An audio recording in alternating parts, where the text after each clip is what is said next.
Escolta'm, jo sé que has anat pel passeig de exacte. Gràcia, no? Amb Rafa Burgos, que el coneixem força, és una persona, doncs, com dic, molt coneguda, que ha estudiat molt el passeig de Gràcia, entre d'altres, ha fet rutes, xerrades, i també un llibre que l'ha titulat Els amos. Els amos del Passeig de Gràcia, que la podrem veure per aquí, i a més que està esgotat, o sigui que jo no sé si es troba a les biblioteques públiques o l'heu de robar d'algú que el tingui o alguna cosa, però és un llibre molt interessant. El Rafa Burgos sap un niu a més, ho diré, no surt a càmera, però era tremendo perquè anava dient, això és de no sé qui, això de no sé qui, número a número.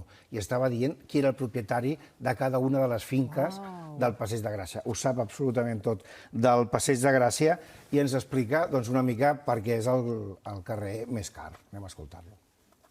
Els amos del Passeig de Gràcia, el que inverteixen aquí, que a mi sempre m'agrada dir que és com una mena de quilòmetre zero de la gentrificació, perquè és com una gota que cau d'oli i es va estenent per tota la ciutat. I ho veiem en casos com, per exemple, el preu dels lloguers, que efectivament cada any, o com a mínim els 2 últims anys, ha esdevingut el carrer amb els lloguers comercials més cars de tot Espanya, que estem parlant d'una mitjana de 3.000 euros al metre quadrat de lloguer l'any.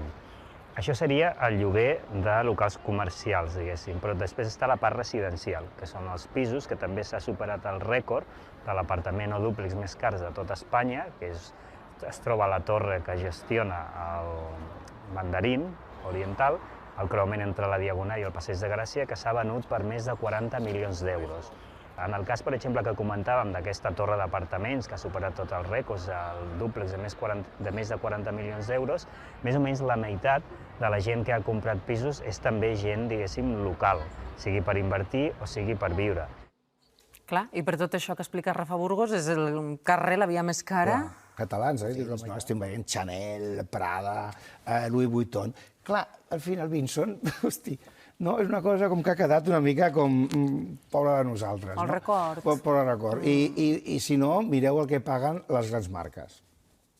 Doncs ens trobem en una de les zones primes de les botigues del luxe, al Passeig de Gràcia, i de fet davant d'un dels locals que s'ha venut més cars just abans de la pandèmia, un gran fons d'inversió que es deia Invesco Asset Management, que es va fundar a Anglaterra, va comprar aquest local, que de fet eren dos, hi havia dues botigues, una que es deia Opium i l'altra que era L'Oreal, i les van unir tots dos locals i es va arribar a vendre el metre quadrat a 25.000 euros al metre quadrat. Prada es va instal·lar aquí de lloguer, en aquest local comercial, doncs just va haver-hi moviments per mirar de treure i de crear botigues just a prop. I davant, a l'altra vorera, han obert botigues com les joieries Van Cleef & Arpels, que ha substituït Hermès, que volia un local més gran i ha pujat 2 números més amunt.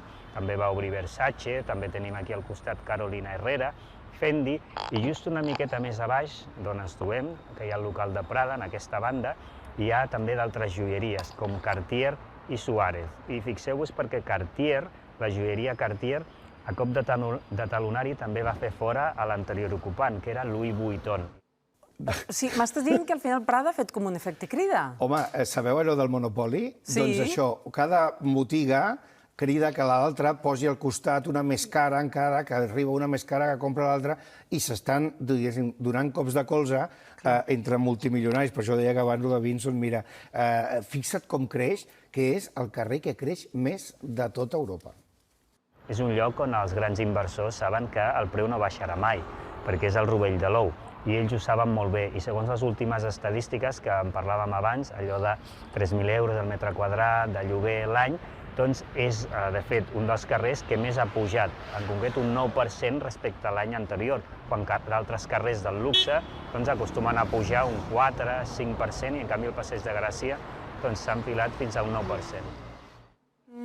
Saben que és una aposta segura. Home, però no dels més cars, 23.000 euros al metre quadrat, que en aquell metre quadrat podria viure 2 o 3 famílies, sinó que, a més, és el que més puja. No només és el més car, sinó que el que més puja és el Passeig de Gràcia. Deia en Rafa Burgos que està tot perfectament calibrat, on estan les joieries, on les de roba, quina vorera és la que és més cara.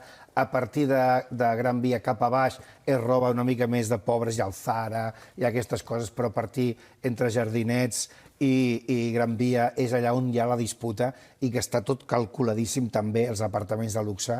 Hem vist on està Fendi, al de dalt, l'edifici de Toyoito, que és d'un apart hotel també d'ultraluxe. És És a dir, estan passant una sèrie de coses que l'únic que pots fer un barceloní com cal és passejar i no entrar enlloc. Sisplau, no entreu en cap botiga perquè perdreu... I els 4 que viuen allà de tota la vida, no sé, que s'atrinxerin, perquè també hi ha gent...